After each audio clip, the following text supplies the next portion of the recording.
Today's episode is going to be a little bit different. Usually we start with a bump and we go into our music and our why you, but we're not going to do that today. Today we're going to discuss things that have been going on, and we want to be candid about the things that we're feeling. So, first thing, last week, the policeman who killed George Floyd was found guilty on all his charges. Mm-hmm. And for a brief moment, there was a sense of we could exhale a little bit. And then not an hour later, a 15-year-old girl in a domestic dispute was shot and killed by a police officer. It's hard to have this type of conversation consistently because it seems that we always have to bring it up. But it's things that affect our community over and over again. What's frustrating about the whole thing is that there are debates going on the internet about whether or not this young lady, what was her name? Mahkia Bryant deserved to be shot and killed. It's a child we're talking about. Right. And most of the debates, they're saying like, okay, well, she was charging towards somebody with a knife. Okay, I get that. They were in a fight. Mm-hmm. But was deadly force needed to be used? I mean, she could have been tased. Like, why did she have to be shot and killed? Yeah. When there have been other videos that have been posted online where there have been white male counterparts doing, one guy stabbed a cop in the neck and was still apprehended and was able to see his day in court. Right. And then you remember I was just saying, like, okay, they escorted somebody to Burger King. Yeah. After he, killed multiple people. Yeah. With, I don't even know what kind of gun it was, but then he was still able to be walked to the patrol car, taken to jail, and to await his trial. Yep. We say this every single time, and you start to get almost numb to it. It's like, what can you say? It's like, I don't understand why it has to be a debate about whether or not we deserve to see our day in court, regardless of the situation. That young, she's a child. Mm-hmm. She's no longer here. Police reform is something that needs to happen. But a lot of people don't want to have that conversation because they think policing and racism, talking about black people, is politics. Mm-hmm. What is political about my life mattering, your life mattering, our son's life mattering? Like, it shouldn't have to be countless protests, countless marches to like tell people in 2021, do not kill us as Black African Americans. Yeah. Now, you look at, a lot of people have talked about, I don't know if you know this. So there was an anti-Asian hate bill that was drafted after the situation that happened in Atlanta. Mm-hmm. And that bill was passed by the Senate. And first of all, I want to say that needed to happen. Absolutely. And I don't want to undercut that bill being passed so that there can be changes put in place for the Asian American community and all of that. But on the flip side, there was, I can't think of the word, a lynching bill that has been circulating in government for decades, and they won't pass it. It's almost like being black is a game, a deadly game. And we have to watch people who don't look like us and don't know our struggle vote for things in our community. Mm-hmm. And it's and tell us how to feel about it. Yeah, it's like, oh well, these things happen. That's just the nature of government. Mm-hmm. And it'll get better. You just hunker down and keep doing the good things that you do, and then turn around maybe not even 15 minutes later. Now, these situations that happen, everyone's going to look at a side and say, well, this person shouldn't have done this. Right. This person shouldn't have done this. But if I am in a situation dealing with a police officer and I have to be the cool-headed one, there's something wrong with that picture. I bring up AD all the time because I see he's independent.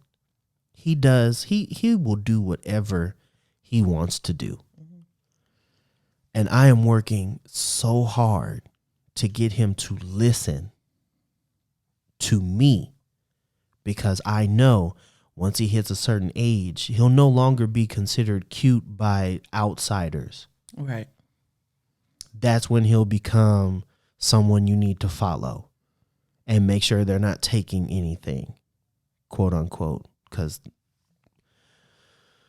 we don't take things. So independent and speaking his mind. Yeah, you just gotta make sure he knows, like, when to say something and when not to say something. Exactly, because he's got a smart mouth. He absolutely does, and I know it could be the wrong person on the wrong day, and he could say whatever he's feeling, and that could be it. Like I don't like feeling like this. I don't like sitting at work trying to get my work done, and while I'm decompressing in between when I'm doing my assignments, and going online and seeing these images and thinking, how am I going to protect my son from this?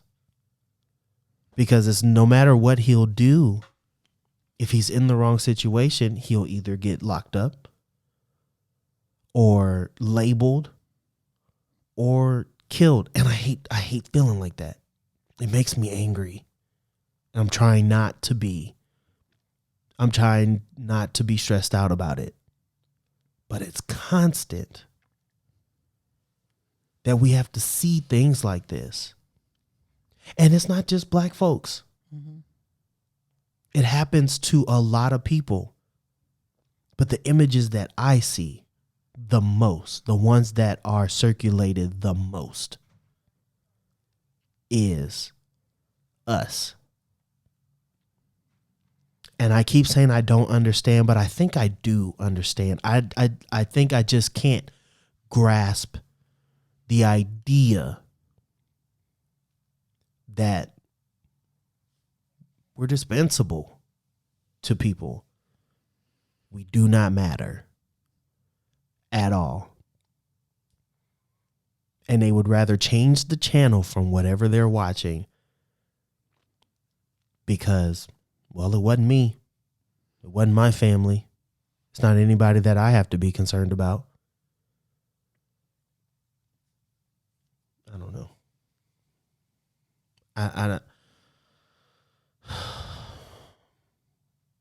I'm frustrated. Right. And it's every single day. You just stuff it down and then you try to live your life hoping that it's not you. I mean, all you can do is protect your family, and just keep on doing what you're doing. Like, just live your life day by day. I try not to think about it as much or let it overwhelm me. I just try to do me. Right. That's all I can really say. I mean, because people are going to judge us regardless. And it's a shame, like I said, in 2021, we still getting judged on our skin tone. And it's like, why? Because I look different from you, so you judging me? Yeah. But people going to have their mindset regardless, so you can't change how they feel. we talk about this, about like sometimes I don't say the things that I want to say on the show or even in a public setting because I don't want to come across as threatening. Because I'm tall and heavy. I'm not heavy. Like, I'm not fat. I got a stomach, but I'm not fat. Like, I'm a big guy. And I try to come across as non-threatening as possible. That's probably why I don't allow my voice to really hang in that lower tone, because I try to keep it high and light so people don't think there's something to be concerned about with me. Imagine the mental gymnastics I have to go through to appear as non-threatening as possible just because I don't want to have to deal with the police. I had a situation at work on Friday. I don't want to get too much into the details because I think it's supposed to be confidential, but I can like give kind of the logistics of it. But we had a technician try to check a meter in someone's yard, and she had to be in her like 50s or 60s, white lady. Soon as he pulled up, she comes out of her house and she won't leave him alone. She's asking him all these questions. Now he's answering these questions. He's telling her exactly what he's doing. Now this gentleman is Hispanic, and the whole time she's just harassing him. So he's like, you know what? I'm going to go finish my other work. He had other houses he had to check on the street. So he goes down there. He comes back to his truck because it's still parked in front of her house. And she's like, well, what are you doing at that meter? She spent the better part of her morning bothering him. And I'm out here just trying to do my job. We're just out here trying to get work done. So myself and the other crew leader, Hawaii, went over to make sure he was okay. And even though that situation was somewhat handled, this lady looked up the job, the business, Southern Cross, and called our corporate office and filed a complaint for no reason. All because this gentleman wanted to do his job. I'm telling you what I'm doing. You see the name of the company on my work truck. You see us in our work clothes. Yeah. You see us checking the meters. Yeah. Not trying to steal nothing from you. Not trying to hurt you, bother you. Trying to get this done and move on to the next one. And yet she absolutely refused to accept what he was saying.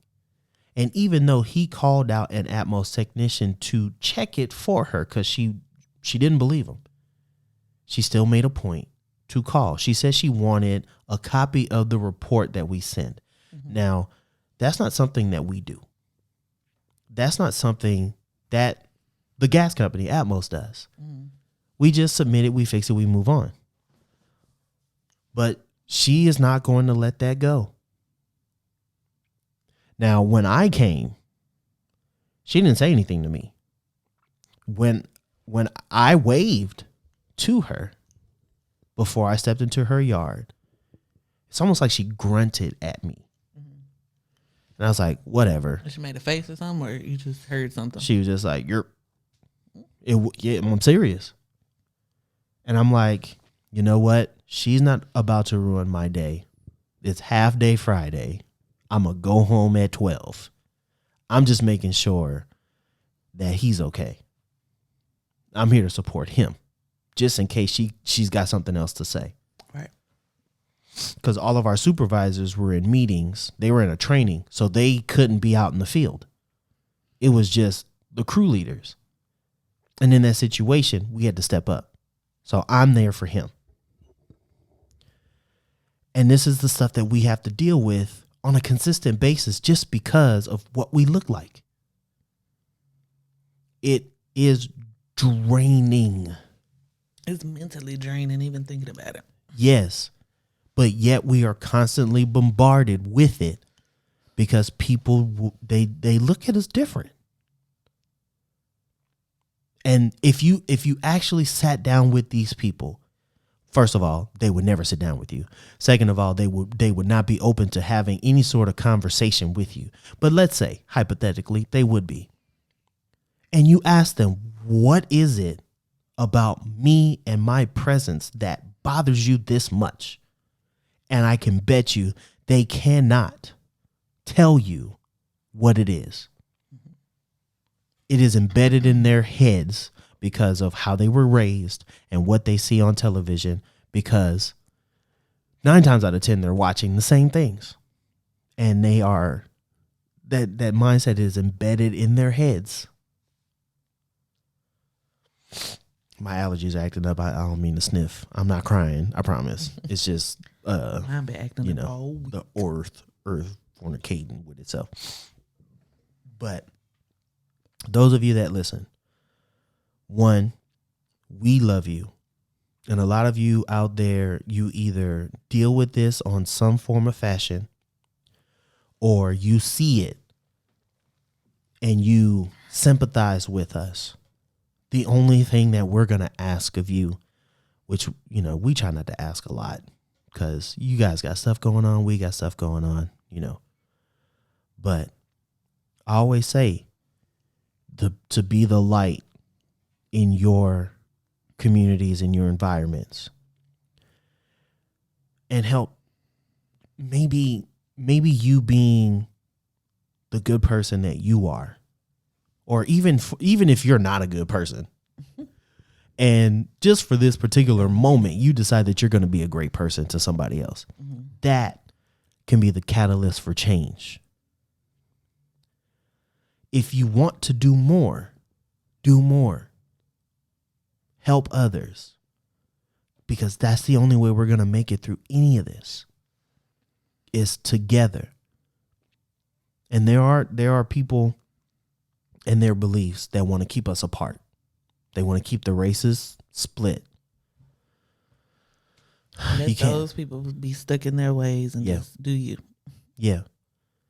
You can't, it takes something earth, I don't want to say shattering, but it's like it shifts their environment for them to understand that their way of thinking is wrong. It can't be us. It's got to be their own family. If you have someone in your family that thinks like that, it's okay to call them out on it.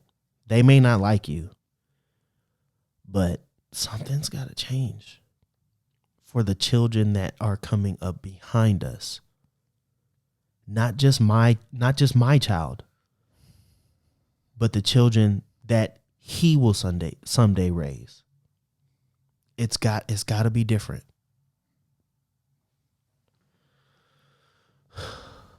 Sorry for being so heavy, but it is a heavy subject. Chest always be tight. Always.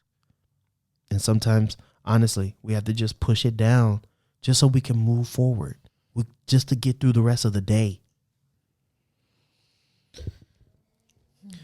But on the lighter side, they laid DMX to rest this weekend. In New York. But they had such a beautiful send-off for him. A lot of the Rough Riders were on their motorcycles and in their cars following behind them. Mm-hmm. Then they had this big old truck. What you call it? Monster truck? It's a monster truck. Yeah. Yep. For his procession. That carried, his casket and stuff. It's beautiful to see someone like DMX who lived his life the best way he could. He had his demons, but he was steadily trying to make people around him better. And you knew he loved the Lord because that man could pray. Yeah. I'm like, all right, X. Come on, Earl. Give it to him. Oh, that was a pun. Like the song. I did not mean to make that pun. I thought you did that on purpose. I really didn't. And when it came out, I was like, oh, that's not what I was trying to do. I didn't get a chance to see that clip they had talked about. And they showed like his ex-wife talking to his fiance and how they embraced each other and stuff. Mm-hmm. It was like, I love you. I was like, oh. I just like read a little bit about it, but they had like a clip and she was sharing some stuff. Eventually I'll watch it. Mm-hmm. But I was like, that's cool. But I remember his wife, well, ex-wife always held him down like back in the day. Mm-hmm. And, with their kids and stuff like that. So that was cool for her to show love like that. Like really, she was a lot of the reasons why, he up until his passing, like now, but she kept him alive back then, even when he was going through drug issues then. Yeah, because she was like tough on him. You talking about his first wife or his fiance? His ex-wife, yeah. His ex-wife. His ex-wife that he got kids by too. So I think that she probably had to leave because she couldn't watch him like continue to go down that road. And sometimes it's when people get divorced, mm-hmm. sometimes it's not because you don't love each other. Sometimes it's just like I can't watch you go down this road. I can't be there for that. I have to protect myself. But she still loved him. Right. And she was still there. Right. And I can't remember what it was. I don't know if it was a documentary or a reality show, because I love my reality shows. Right. But it was like years ago. And I remember seeing them and their family. Mm-hmm. It was like when their kids was like real young. But I think it was like a short documentary or something. Mm-hmm. That maybe like MTV or somebody did. But I remember seeing, him and his wife together and all that stuff. Ex-wife mm-hmm. back then. I'm gonna have to look it up and see what it was. I think a lot of people would like put clips up from that reality show you're talking about, because mm-hmm. every time it was like something about DMX, there's like a gif of him crying. Mm-hmm. People will use that a lot when they use it in like a lighter tone or something like that. Yeah. So I'm pretty sure I know what you're talking about. I don't do reality shows. I do them all. I know you do. I know you love it. I don't. But I always say like we need more people. We need people to be more vulnerable about the things and the demons that they're going through to help others. Mm-hmm. And DMX was that person. And even though he ended up his demons. Sorry, that was in the mic. You're okay. Allergies. His demons got the best of him. Yeah. And he's no longer here. But he affected so many people. They can look back and smile at the things that he's done mm-hmm. with his life. Mm-hmm. It's beautiful. It is. I'm sniffing in the mic. I'm no better. The allergies are on. A lot of you, some of you may be watching on YouTube. You probably can't see it because the camera's a good distance away. But my eye is a little swollen, and it's because the pollen is so bad that it's. I hate it. I know. This is the second time this year that my eye has swollen. I keep flushing it and putting cold compress on it. This one it's sticking around. I don't like it. It's gonna get better. So this episode will be short because one, we didn't have the time that we wanted to because jobs and careers kind of got in the way of our schedule. Mm-hmm. We're actually recording this on Monday nights after we both went to work. That means it's not going to be a lot of edits. It's just literally going to be me taking the file and clipping maybe the early beginning and then putting it up. So if you're listening to this, thanks for listening. We love y'all because we tired. We are very tired. We still wanted to do an episode, especially to talk about the events. Yes, we had to talk about what's going on. Because, to pretend, not even pretend, because that's not the word I'm looking for. Mm-hmm. To not even talk about it when I know people are like, I wonder what Alan and Kayla think. Mm-hmm. And and I don't know if this is gonna come out the wrong way, but the reason why we have a lot of the listeners that we do have is because when the George Floyd situation happened, they reached out to us. I'm blanking right now. Christy and Heather mm-hmm. reached out to me and wanted to highlight us and amplify our voices. Mm-hmm. and a lot of the people that are here and listening are here because of them and because of that situation. And I appreciate y'all for listening. Very, very much. I never wanted to feel like, we were, what's the word I'm looking for? We were profiting off of the situation, because that's not what happened. Someone just saw the work that we were doing starting out and decided to give us a boost. And a lot of you have stuck with us because of that. And our 4th episode was like, that's the most downloads we've got for every episode that we've done. Mm-hmm. So we had to bring it full circle. The problem is it's more of a spiral than an actual circle. Because like same things are happening. It just keeps happening over and over. So this particular circle is George Floyd. The rest of it just spirals down. But like yesterday when we were watching Oscars, like Virginia King said, it would have been a different story if the verdict had came out differently than it did. Yes. Because she said she would have had her marching boots on instead of her heels walking into the Oscars. I find it, because I watched the verdict live at work. I did too. And on my phone. The whole time I'm like, they could actually let this fool off. They could do that. They've done it before. We've seen it multiple times. Yes. And the fact that all 3 charges were guilty, it's like, it's a step. But if you're think of this step like going up the stairs. And this whole trial has been like a steady incline. And you finally feel like you've made a really good step, only to trip and fall back down the stairs. That's what that felt like. That's what all of this feels like.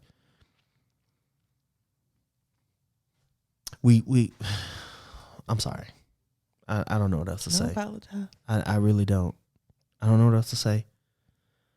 Only thing I can do is spread love to the people who want to be around. And do my best to make the world a better place. That's it. You mentioned the Oscars. Mm-hmm.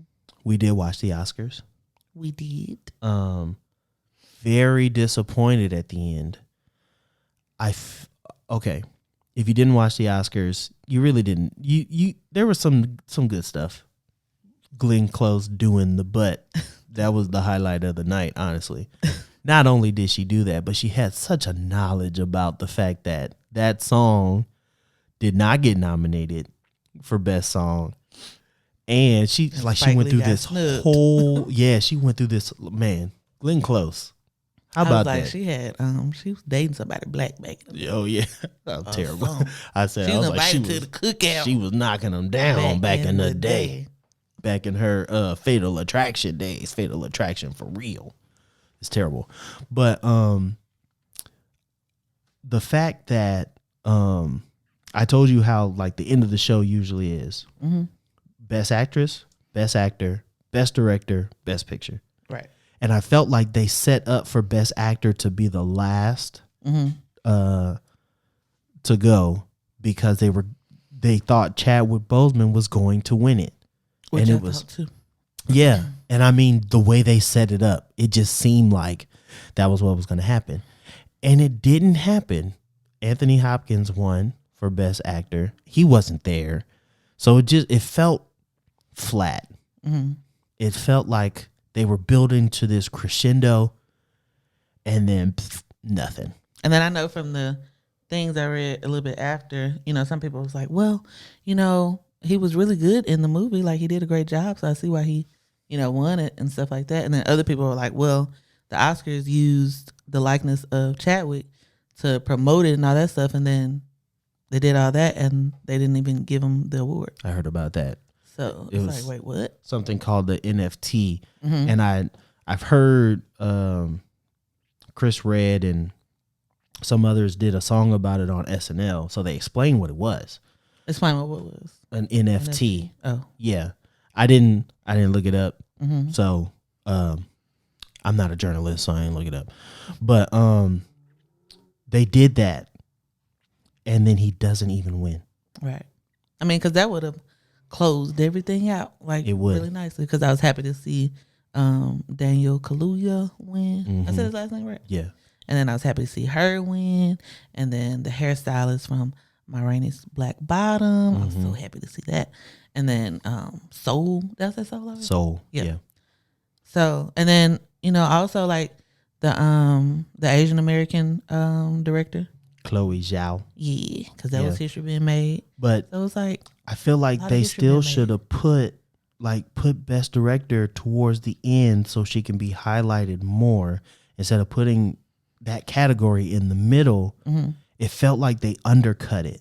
And then putting best picture earlier undercut, because it was a lot of women producers.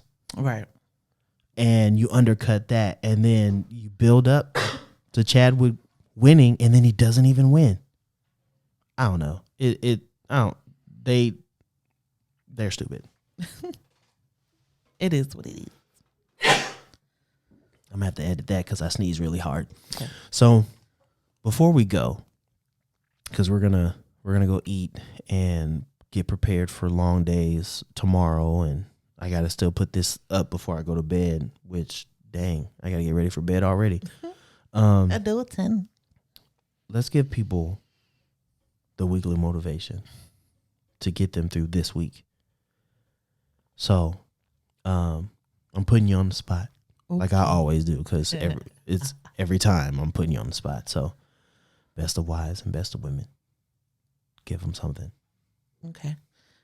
So in whatever field that you're in, as far as like your life goals or your work goals,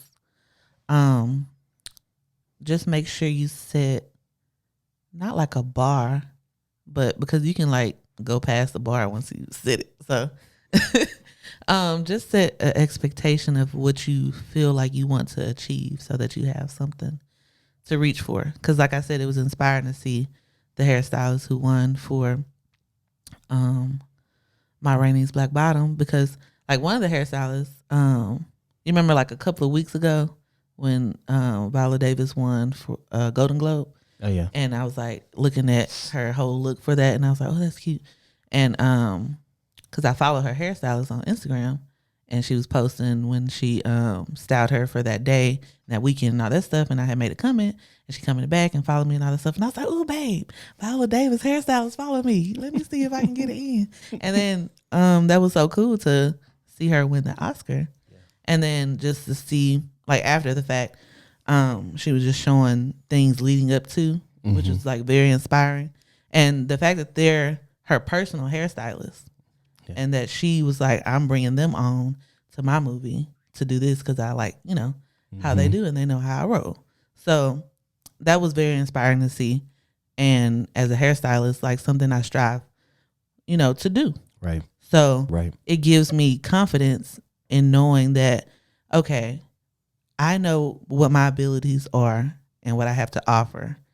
I just have to make sure I push myself and not doubt myself and allow other people to mess up the vision that I have. Like, don't allow that to happen. Just be focused, because, you know, once I'm focused on something, I'm like gunning towards that. Yeah. And I don't want nobody to stop me. And I ain't trying to hear no outside noise. Nothing. So if you're in the field that you want to be in or striving to be in the field that you want to be in, just make sure you set expectations for yourself so that you can reach those goals and keep on moving the bar higher.